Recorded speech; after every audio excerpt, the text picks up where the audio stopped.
সমাজ যে কোনো কায়দায় ধ্বংস করতেই হবে। বস আমি জানি। তোর বলে আমার ফুল ভরসা আছে, চল তুই পারবি আমাকে রাস্তা দেখাতে। চলেন বস। আপনি কানার উপরে ভরসা করেন। কথা দেখাতে উইক নিয়ে আয়। এ শালা হইবে না এইদিকে আয়। ওই যে তান্ত্রিক কালু বসে আছে, চলো। তুই এটা কার কাছে নিয়ে শুরু? এটা তোদের কালু দিয়ে মনে হয় পাগলা পাগলা। বাবা আমি যুব সমাজকে ধ্বংস করতে চাই। যদি যুব সমাজ ধ্বংস করতে চাও তাহলে আমার লেখা এই বইটি নাও। বইটির নাম হচ্ছে যুব সমাজ ধ্বংস করার গর্জন, যেটা পড়লে তোমার থাকবে না কোনো অর্জন। আমি কথা দিয়ে কথা রাখিনি, তাই যুব সমাজ আসেনি তো ফিরে।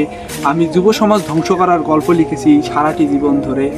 আমি অন্ধকারে ল্যাম্পো জ্বালিয়েছি, তবু পাইনি যুবকের খোঁজ। আমি যুবকের অপেক্ষায় ছিলাম, যুবক নিজে হয়েছে নিখোঁজ। যুব সমাজ ধ্বংস করার গর্জন, পৃষ্ঠা নাম্বার 34। এটা কি লেয়ার বললো রে? বাবা আমি এই বইটা কিনতে চাই। এই বইটার দাম কয় টাকা?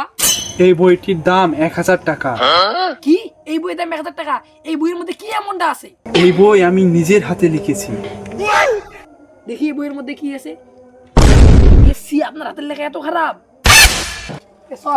এই আমার টাকা মুতে দিয়া দিমুনি। দেখি বইয়ে কি লেখা আছে। লিচু পাতা বেচে কুড়িপতি। বস আমার একদম তো একটু দেখি।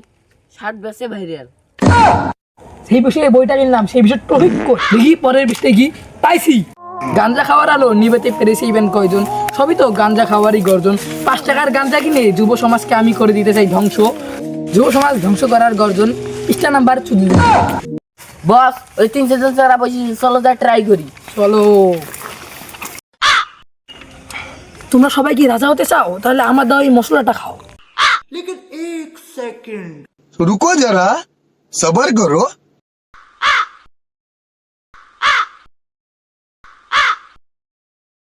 কি ফর্মুলাটা তো কাজে লাগছে। যুব সমাজ ধ্বংস করার গর্জন, পৃষ্ঠা নাম্বার 14।